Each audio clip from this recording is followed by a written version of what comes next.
Halo, bertemu kembali dengan saya Burniadi Mobala.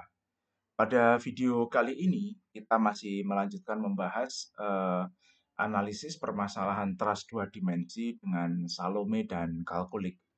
Nah, pada kesempatan kali ini kita akan membahas sebuah permasalahan gitu ya yang sedikit lebih kompleks dibandingkan dengan permasalahan yang kita bahas di video sebelumnya. Nah, di sini kita punya sebuah jembatan, gitu ya. Jadi di sini ada sebuah jembatan yang dilewati oleh kendaraan, begitu ya. Dan kita ingin memodelkan berapa beban yang yang harus ditahan oleh bangunan jembatan ini. Nah, kalau kita lihat karena kendaraannya ini berada di eh,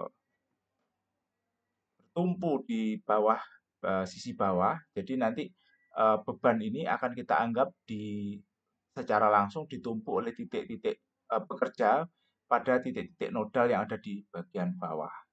Oke. Nah, ini sebenarnya jembatannya tiga dimensi dan ini kemudian kita akan modelkan secara sederhana gitu ya menjadi ke dalam model truss dua dimensi. Nah, nanti kita juga bisa memodelkannya secara tiga dimensi dengan menggunakan elemen yang lebih kompleks, misalkan beam elemen atau bisa juga dimodelkan dengan solid elemen begitu ya. Namun kita akan coba modelkan secara sederhana menggunakan truss elemen dua dimensi. Nah, karena ini sebenarnya kalau kita lihat jembatan ya, dia kan ada dua sisi begitu ya. Jadi nanti beban yang ditanggung oleh titik-titik nodal ini nanti merupakan setengah dari beban total. Jadi karena setengahnya lagi akan ditahan oleh truss di sisi yang lain. Oke. Nah, kalau kita di sini nanti kita anggap bahwa bebannya akan bekerja pada titik-titik nodal di bawah dan ini bebannya terdistribusi secara merata. Nah, secara real sebenarnya beban ini tidak terdistribusi secara merata karena tidak selalu kendaraannya itu eh, berada pada sepanjang jembatan gitu ya. Kadang ini tidak seimbang gitu ya. Ketika misalkan kendaraannya itu hanya satu dan sebenarnya ketika kendaraannya bergerak ini bebannya dinamis karena bebannya akan berubah terhadap waktu sesuai dengan posisi kendaraan di jembatan. Namun kita akan modelkan secara sederhana, kita anggap kendaraannya statik dan ini beban yang ditanggung oleh titik nodal ini sama dengan setengah dari berat total kendaraan yang ada di atas jembatan.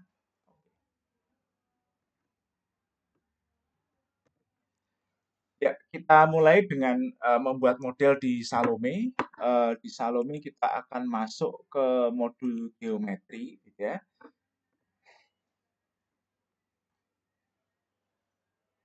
Oke, kita masuk ke modul geometri. Lalu kemudian kita akan membuat gambarnya. Ini akan kita gambar searah dengan sumbu sumbu X, gitu ya modelnya. Oke. Eh, Pertama kita buat titik yang baru. Ya, ini ke arah sumbu X. Misal panjang trasnya adalah 4 meter katakanlah begitu ya. Jadi kalau kita lihat di sistem trust yang kita miliki ini, masing-masing elemen ini panjangnya sama karena ini segitiga sama sisi gitu ya. Jadi ini kita anggap panjangnya katakanlah ini 4 meter. Jadi nanti 4 kali 3 ini total ada 12 meter seperti itu. Oke.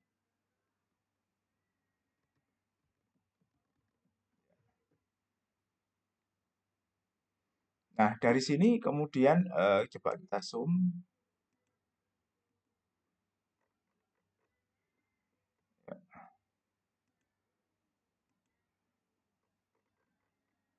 Ya, ini jaraknya 4 meter. Lalu kita buat garis dari titik pusat koordinat ke vertex 1. Oke. Ya. Kalau kita lihat information ini 4 gitu ya. Line information ya poin 1 ke vertex 1. Oke. Lalu kemudian untuk membuat segitiga kita akan putar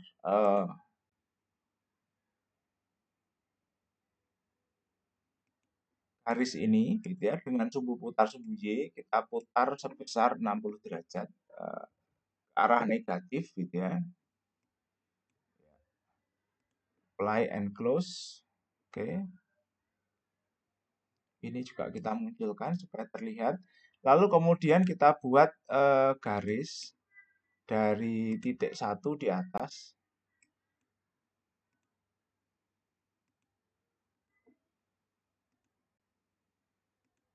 Kemudian ke titik 2 di bawah. Kita sembunyikan dulu koordinatnya biar terlihat. Ya, lalu kita apply and close. Oh, sorry. Ya, oke. Kita hidupkan kembali sumbu koordinat kita. Nah, kemudian kita akan copy, gitu ya, garis ini, ketiga garis ini, kita translasi, kita geser, gitu ya, antara dua titik. Kita pilih ini ya, translasi antara dua titik. Titik pertama kita pilih titik pusat koordinat, titik O. Lalu titik kedua kita pilih titik ini ya. Sebentar, kita matikan dulu. Ya, seperti ini. Kita harus pilih create copy supaya dia membuat, supaya bentuk ini di copy lagi ke sini. Oke. Lalu kita apply and close. Garis-garis yang sebelumnya kita nyalakan kembali. Oke. Ya. Sorry. Oke. Lalu kita pilih kembali 3 garis hasil translasi ini. Lalu ketiga garis ini akan kita translasikan sekali lagi antara dua titik, gitu ya. Jadi kita pilih titik yang pertama, titik ini, lalu yang kedua adalah titik di kanan. Ya. Kemudian pilih create copy sehingga dia akan membuat duplikatnya. Nah, kalau kita lihat di sini kita punya tiga titik begitu ya, 3 segitiga begitu ya. Nah, kemudian kita akan membuat sambungan di atasnya dengan sambungan garis gitu ya. Kita buat garis di atasnya dari sini lalu ke sini. Oke. Kita apply, lalu kita buat lagi garis dari sini ke sini.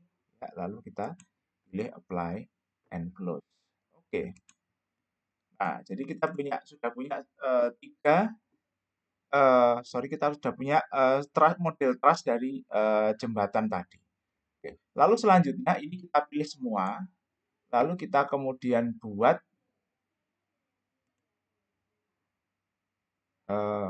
kita pilih semua garisnya, lalu kemudian kita klik di sini build wire. Ya. Jadi ini kita jadikan sebagai wire.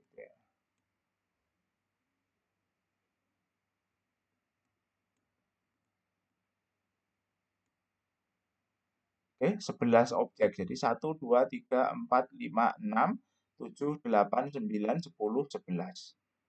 Ini 11 garis, kita pilih edge, ini kita jadikan satu wire. Apply and close, namanya wire 1.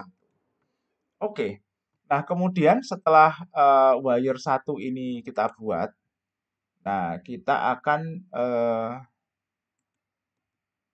kita hide dulu ya.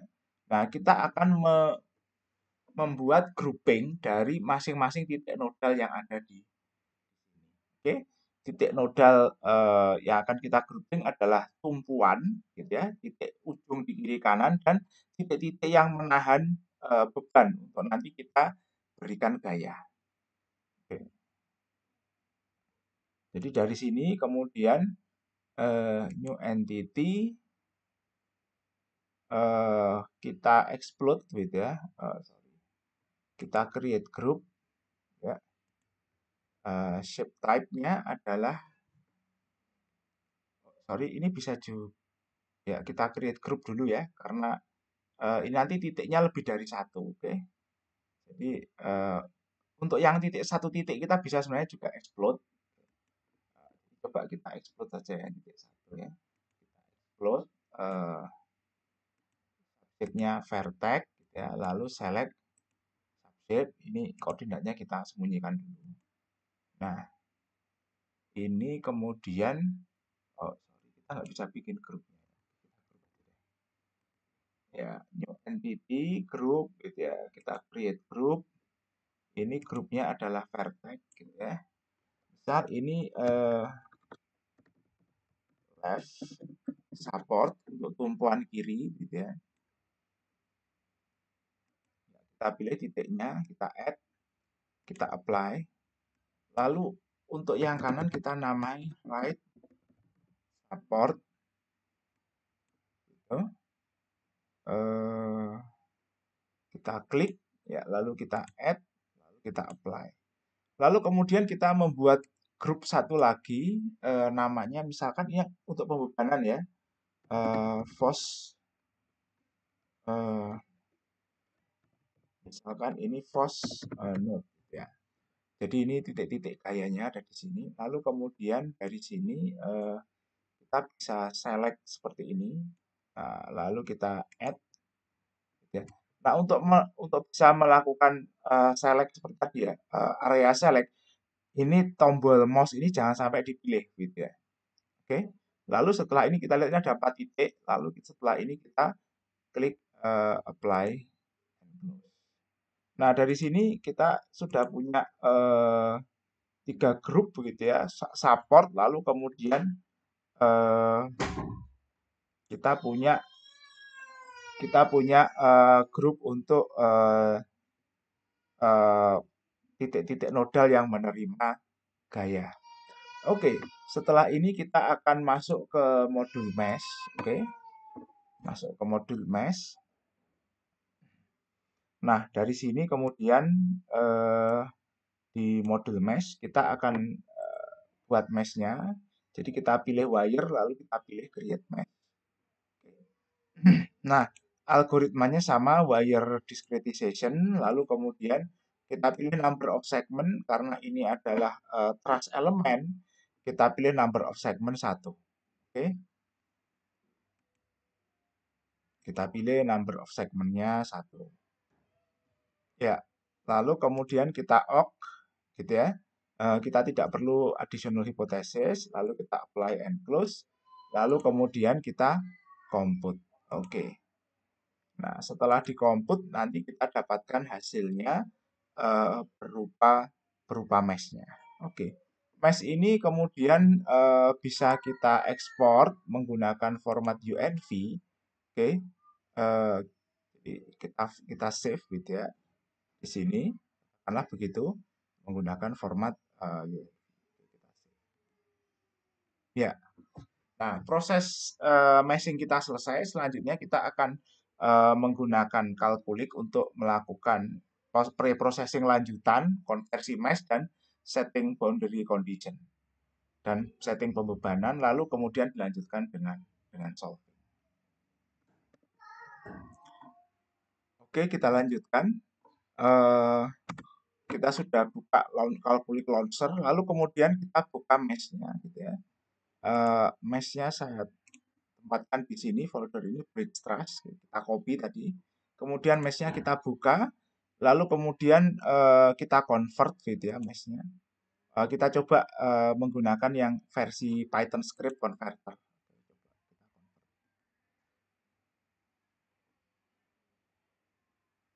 Ya, oke.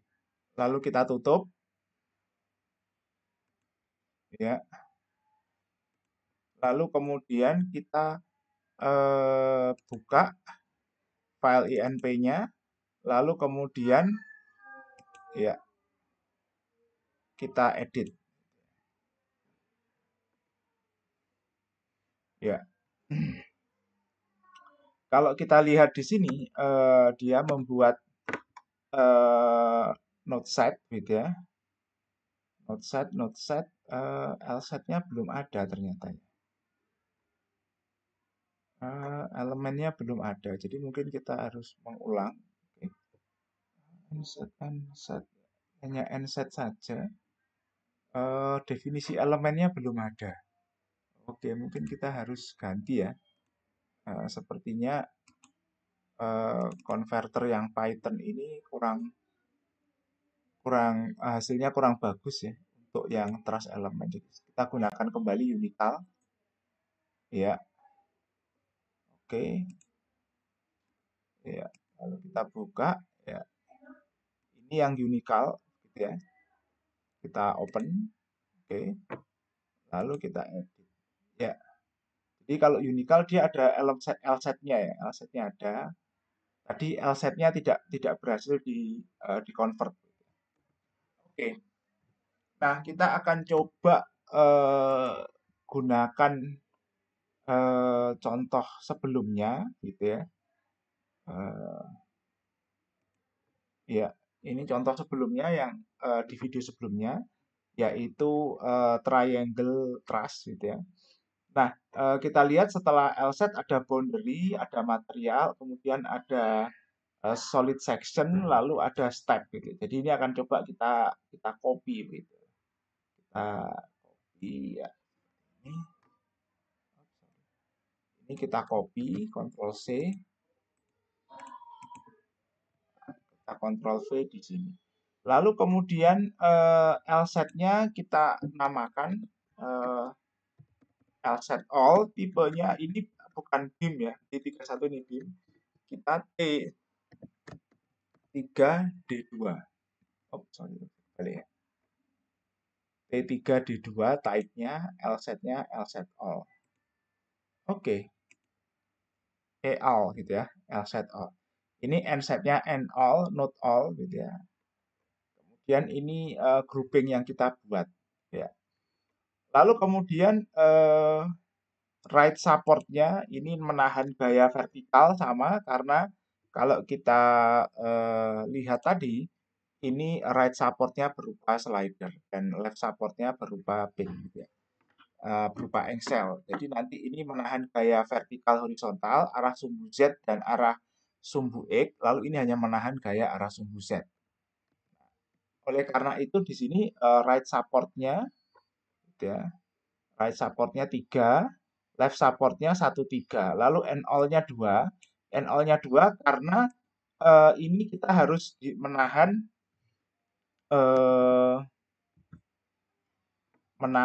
gaya ke arah sumbu Y-nya. Jadi karena ini 2 dimensi gitu ya. Ini adalah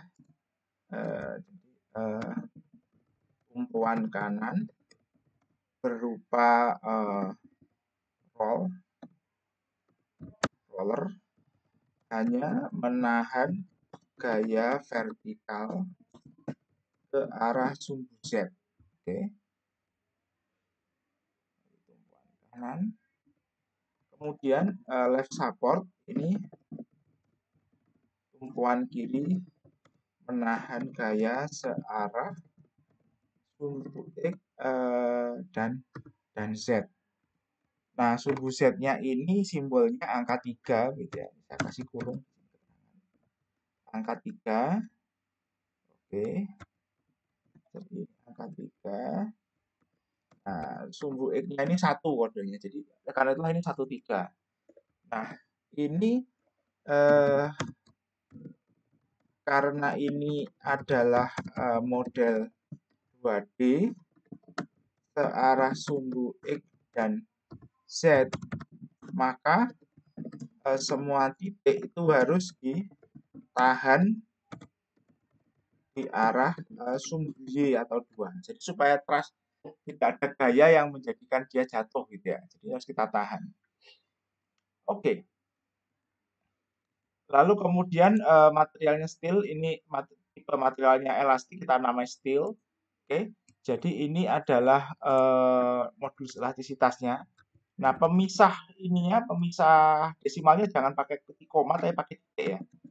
Karena nanti dia akan dibaca berbeda. Lalu Poisson rasio kali ini kita isi 0,3, 0,3 begitu ya. Jadi nanti akan ada eh, gaya yang searah dengan yang tegak lurus dengan sumbu aksial dari elemen karena ada Poisson rasionya. Oke, solid sectionnya ini 10 pangkat min 3 meter persegi gitu ya. Ini luas penampangnya. Ini dalam meter persegi. Ini dalam Pascal, ini dalam meter persegi. Lalu yang lain sama. Nah, ini kemudian force ini bukan force point tapi ini force nodes gitu ya. Force node kita ganti grupnya namanya. Yang ya di boundary condition tidak kita ganti karena tadi kita namakan sama left support, right support gitu. Lalu kemudian ini gayanya searah sumbu Y begitu ya. Arah negatif minus katakanlah ini dua eh, misal masing-masing titik itu menahan sekitar misal minus min 5.000 kilonewton gitu ya. Jadi katakanlah begini ya 50 minus 50.000 newton sorry. Nah, ini setara dengan berat benda 5 ton di masing-masing titik. Katakanlah truknya 2, beratnya total 20 total misalkan 40 eh, dibagi 4 ya, katakanlah total 20 ton gitu ya. Jadi nanti 40 ton gitu ya, sehingga nanti masing-masing sisi menahan gaya 20 ton. Jadi masing-masing titik itu nanti menahan gaya berat sebesar 5 ton. Jadi kalau kita konversi ke eh, satuan gaya kurang lebih dia 50.000 Newton gitu ya. Jadi 5.000 kilogram kali percepatan gravitasi kurang lebih sebesar ini. Oke. Nah, kemudian ini adalah setting untuk hasilnya. Oke.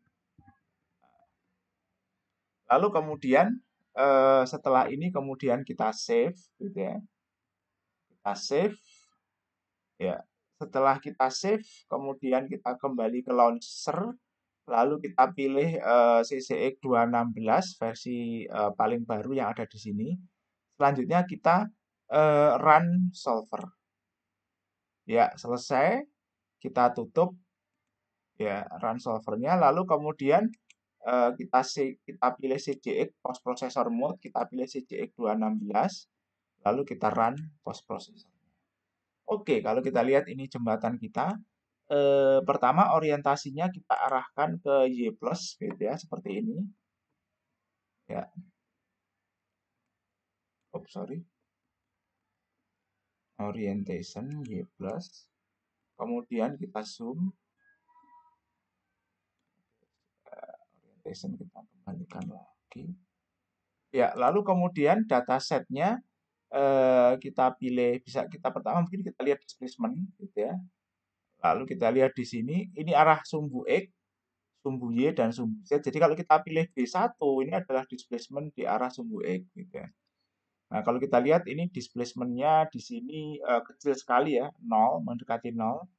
Oke. Lalu di sini yang paling besar, karena ini ditumpu engsel, jadi dia tidak bergerak, dan dia jembatannya bergeser ke kanan gitu ya. Nah, kalau kita lihat ini 2,2210 pangkat min 3 meter gitu ya. Artinya dia bergeser sekitar 2 mili. Ya, kalau kita lihat D2 ini arah sumbu Y gitu ya. Nah, ini kalau kita lihat ini kecil sekali ya, mendekati 0 pergeserannya. Kecil sekali, oke. Lalu karena dia memang ditahan di arah sumbu Y. Nah, kalau kita lihat ini adalah displacement di arah sumbu Z gitu ya. Nah, kalau kita lihat di sini yang positif kecil sekali mendekati 0, yang terjadi yang nilainya besar adalah yang negatif. Jadi ini min 5, 10 pangkat min 3 berarti ini sekitar minus 5 mili. Artinya yang warnanya purple ini ungu, dia bergeser ke bawah sebesar 5 mili. Oke. Jadi 5 mili cukup besar ya, setengah senti. Jadi seperti itu. Lalu kemudian kita masuk ke stres. Oke. Nah, kalau kita lihat di stresnya, ini kita lihat ya, dari sini stres. Nah, kita pilih worst PS. Ini adalah tegangan normal yang bekerja pada setiap elemen. Nah, kalau kita lihat ini simetris ya. Jadi ini minus 5,77 kali 10 pangkat 7, ini 5,77 kali 10 pangkat 7. Jadi kalau kita lihat yang menahan beban besar adalah batang yang horizontal tengah, lalu batang yang melintang di samping ini, kemudian yang kalau kita lihat ini yang di samping sini. Ya, jadi seperti itu. Oke, nah besarnya tegangan normal ini bisa kita bandingkan sebenarnya dengan allowable stress dari material tersebut, atau kita bandingkan dengan yield stress-nya. Jadi kalau ini nanti tegangan ini melebihi allowable atau melebihi yield stress, bisa jadi materialnya mengalami kegagalan begitu ya, dan kemudian desainnya perlu dievaluasi kembali. Oke.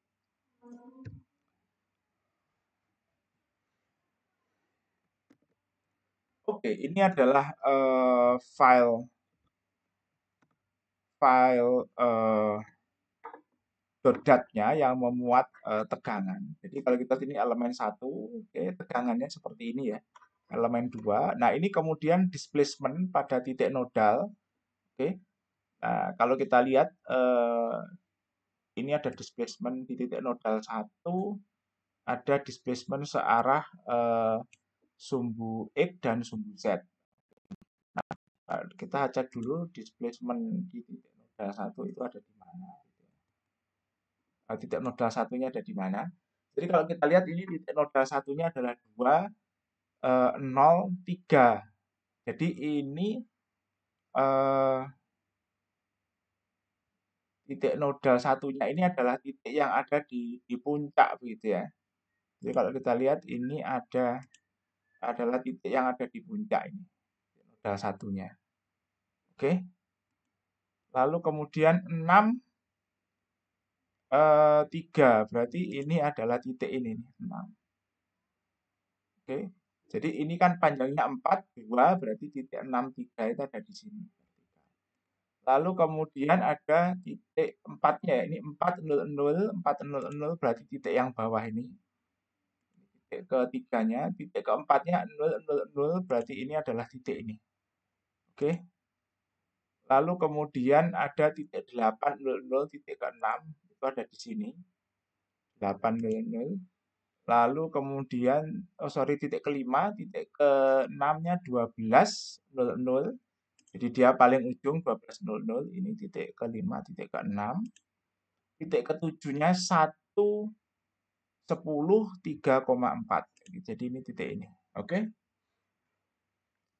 Memang tidak urut ya, karena tadi kita mungkin tidak urut dalam membuat elemennya. Oke, jadi ini adalah hasilnya. Nah,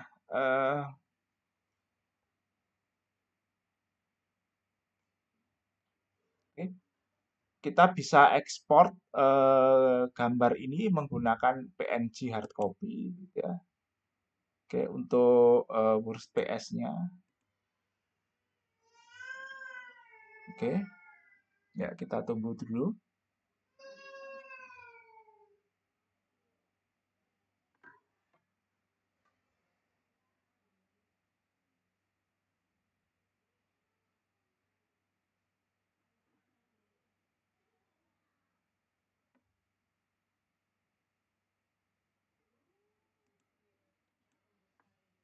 Ya, sedikit ada masalah karena ada 2 operasi yang saya tumpuk gitu ya. Oke, mungkin kita tutup dulu. Close the program. Ya, tidak masalah. Nanti kita bisa run lagi dari launcher. Oke, nah kita juga bisa convert ya hasil ini FRD-nya. kita convert ke VTK gitu.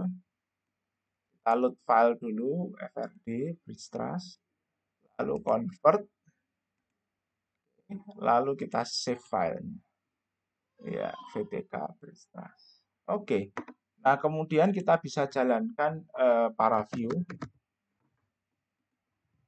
Oke.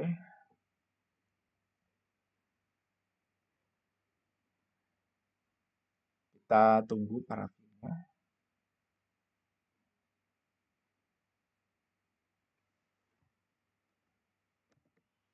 Ya, para view-nya sudah terbuka. Oke, kemudian kita coba buka file VTK tadi yang baru kita buat. Truss, ini VTK. Oke. Ya, kita pilih seperti ini, Y+. Lalu line width-nya kita lebarkan, misalkan 5. Atau mungkin 10 gitu ya.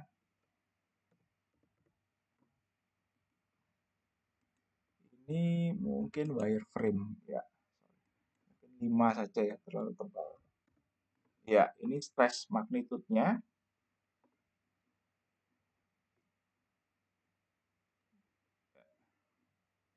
Ini bisa kita geser ke atas. Oke, ini stresnya. Ini arah sumbu X, tegangan arah sumbu X, arah sumbu Y, ya kecil sekali ini. Lalu arah sumbu Z, gitu ya. Lalu ini yang XZ.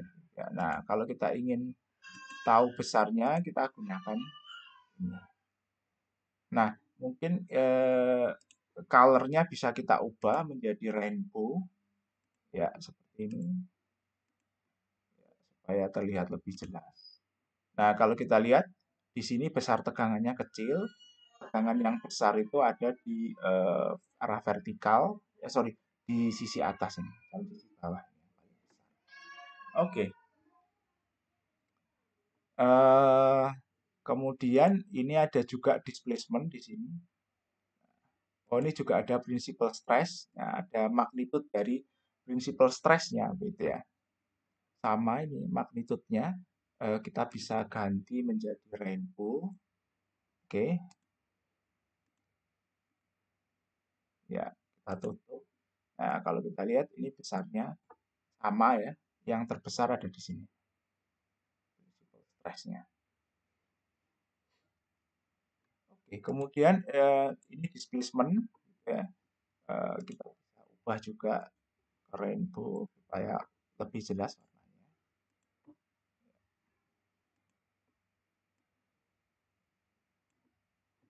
Ini displacement, oke, total displacement-nya, jadi besarnya. Kalau kita ingin tampilkannya arah sumbu X, kita pilih seperti ini. Ini arah sumbu X, oke, yang paling besar di sini. Lalu kemudian arah sumbu Z, oke. Ya, yang paling besar ini adalah yang negatif ke bawah. Yang arah sumbu Y sendiri cukup kecil, 10⁻6, 10⁻6. Jadi 1/1000 milimeter. Oke, nah ini adalah magnitudenya. Magnitudenya itu adalah resultannya, gitu ya. Akar dari arah sumbu E kuadrat ditambah sumbu Y kuadrat ditambah yang sumbu Z kuadrat. Oke, baik, ini tutorial untuk analisis truss 2 dimensi dengan Calculix, Salome, dan juga kemudian tambahan post processing dengan Paraview.